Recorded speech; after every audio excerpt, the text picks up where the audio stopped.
the fact that the Sunday before Memorial Day, F Company would meet at the Armory and assemble, march down the main street to our church.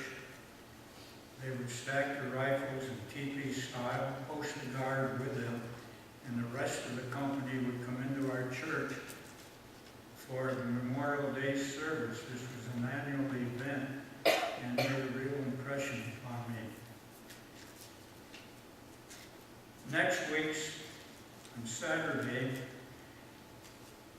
hundreds of volunteers will be at Miramar and Fort Rosecrans National Cemeteries and put flags on the graves of fallen heroes.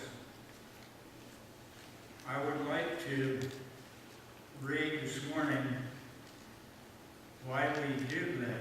Maybe you don't know how that tradition got started. On Memorial Day, small flags mark the graves of fallen service members at cemeteries across the country to honor them. How did this tradition begin?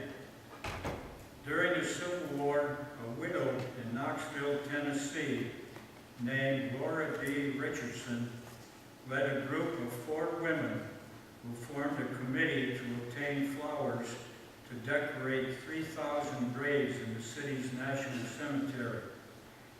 However, one year the flowers were unavailable, and then Richardson saw a small toy flag in a store window and got an idea.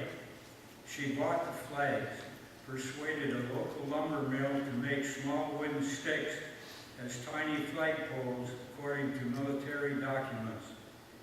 And on May 30th, 1874, small flags went up at a national cemetery for the first time, a tradition that has remained for 140 years.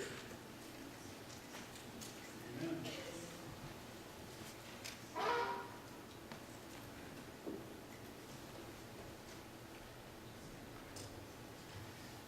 We invite you to stand and let's pledge allegiance.